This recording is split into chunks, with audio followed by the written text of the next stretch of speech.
truth of the matter is that most people don't realize that the majority of people suffer their first major heart attack on Monday morning between 8 a.m. and 9 a.m. People getting ready to go to jobs that they don't like, jobs that are making them sick. What is it that you could love doing 7 days a week that'll bring a smile to your face?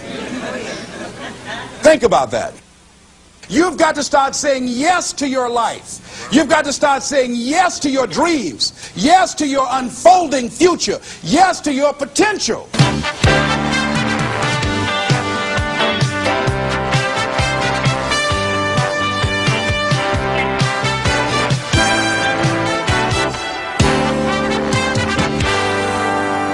Les Brown's business is changing lives. He touches thousands of people each year. He talks to Fortune 500 companies and to personal development groups about how to find success and fulfill your dreams. In essence, his best message is himself, because Les Brown knows what it is to have come up the hard way. Les and his twin brother were adopted at the age of 6 weeks by Miss Mamie Brown, a single woman with little money and a big heart. The boys grew up in the low-income area of Liberty City outside Miami, Florida. In the 5th grade, Les was mistakenly labeled EMR, educably mentally retarded, and he became a child nobody thought would amount to anything. After making it through high school, Les set out to prove them wrong. He started on the radio, moved to Ohio, and made himself a local star as a fast-talking disc jockey. He soon became an influential community spokesman. Then he ran for the Ohio State Legislature, where he served 3 terms and became chairman of its Human Resources Committee. Les Brown is now a nationally acclaimed motivational speaker who's taught thousands of people the techniques he's used to overcome the obstacles he's faced in his own life.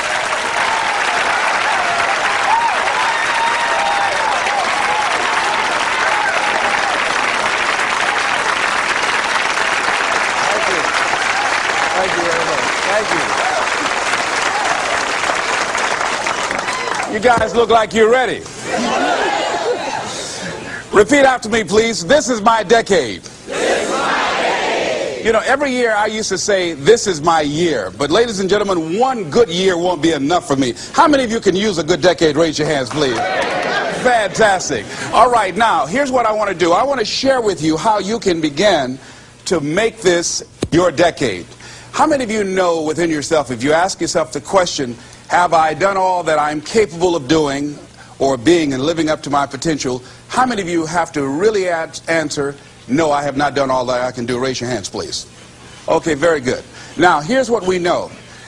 That people don't do what they know in life, but what they do is they operate within the context of the vision they have of themselves. So what I want to share with you is how to begin to get a larger vision of yourself and how to begin to make this your decade. Because in order to do that, it's going to be very challenging. It's going to require a lot of work on your part, an ongoing process of personal and professional self-mastery. And it's going to require that you begin to see yourself worthy of the requirements in terms of effort, in terms of commitment, in terms of action, in terms of preparation, or whatever it is that you need to do in order to take your life where you want to take it. So one of the first things I ask you to do is I want you to look at your life right now. And think about something that's important to you, something that gives your life a sense of value. Think about something that you'd like to have, or something you'd like to create for you or your family or for society. I want you to hold this thought in mind. Now, one of the first things I want you to do is don't worry about the inner conversation that you're going to have. Don't worry about how you're going to do it. That's going to come. You're going to develop a plan of action. You will find the way. You'll become the kind of person that can attract the people, the resources, and everything you need in order to make that become reality. But I want you to be mindful of your inner conversation. I remember once I was sitting in an audience, and Zig Ziglar, who I consider one of the greatest motivational speakers on the planet, he was giving a speech, and I was out in the audience, and I saw him going back and forth, and within myself I said, I'd like to do that. I can do that. And I leaned over to the guy next to me. I said, how much do they pay him to do that? And he said, $5,000. I said, I know I can do that. And I admired him. And then On the way home, when I was driving from Tampa, Florida, back to Miami, Florida, my inner conversation kicked in. And it said, Les Brown, you can't do that. You don't have a college education. Les Brown, you can't do that. You don't have the money. You don't have the contacts. You've never worked for a major corporation. What makes you think that you can make more in 1 hour talking than you've made working for a whole month? Now, I want to ask you a question. How many of you have ever thought about something you wanted to do and you talked you out of it? Raise your hand, please. That inner conversation, ladies and gentlemen, is the reason that most people take their greatness, take their ideas to the graveyard with them. You know, the wealthiest place on the planet, a minister said recently, and it was so true, is not the gold mines in the various areas of the world or the diamond mines. The wealthiest place on the planet is the graveyard. Because in the graveyard we will find inventions that we never ever were exposed to. Ideas, dreams that never became reality, hopes and aspirations that were never acted upon. Because most people allow that inner conversation, for whatever reason, to keep them from ever pursuing their goals.